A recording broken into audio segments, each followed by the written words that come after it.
balitang entertainment. Inuwi ni Can't Buy Me Love star Bel Mariano ang Listener's Choice Award sa kauna-unahang Billboard Philippines Women in Music.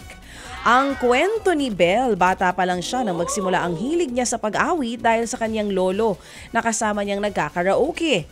Dahil dito, umaasa si Bel na may inspire ang mga bata na maging singer, composer, o kung ano man ang gusto nilang tahakin sa buhay. Ang dagdag pa ng actress-singer, naging passionate siya sa paglikha ng awitin dahil nararamdaman niyang malaya at inspired siya.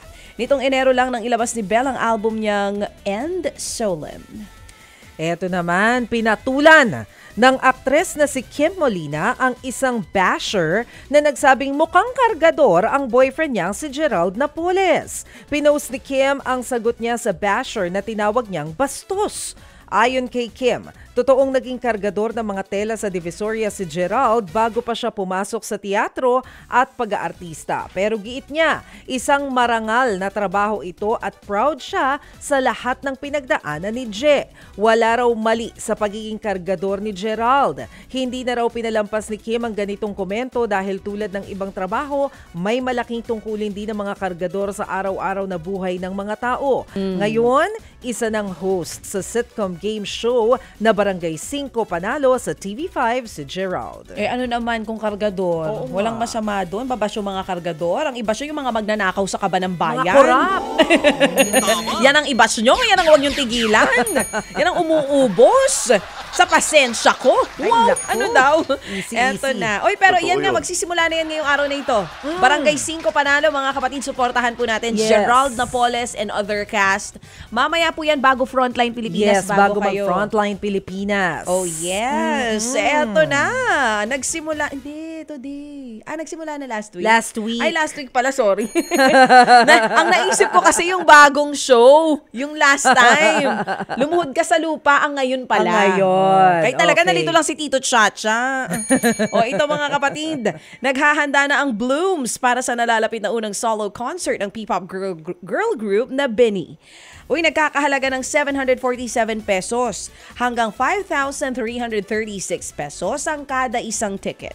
Gaganapin po ang konsyerto sa New Frontier Theater sa June 28. Kamakailan lang nang mag-viral ang kantang Pantropiko ng Benny na parte ng extended play na Tala-Arawan. Para naman sa mga 18 sa Japan, matutuloy na ang concert ng Kings of P-pop na SB19 sa Japan sa susunod na buwan. Matatadaang na-postpone noong 2023 ang concert ng grupo na gaganapin dapat nitong Desyembre. Sa April 29 na gaganapin ang Pagtatatag World Tour concert sa Japan Pavilion Saitama. May niluluto ring special project ang SB19 sa Mayo. Samantala, nalilito ang fans ng K-pop girl group na Twice na fan din ng Korean singer na si IU dahil sabay ang fan meet ng grupo at concert po ng singer na mangyayari sa Hunyo. Sa June 1, gaganapin ang fan meet ng Twice na inorganisa ng isang local snack brand. Sa parehong date din ang Her World Tour ni IU sa Philippine Arena. Ang ibang fans nagbirong gusto raw hatiin ang kanilang katawan sa dalawa. Habang ang ilan naman pinoproblema na ang traffic dahil sa magkasabay na event. Ted Filon at DJ Chacha ngayon nasa Radyo 5 92.3 News FM Monday to Friday 6 to 10 a.m.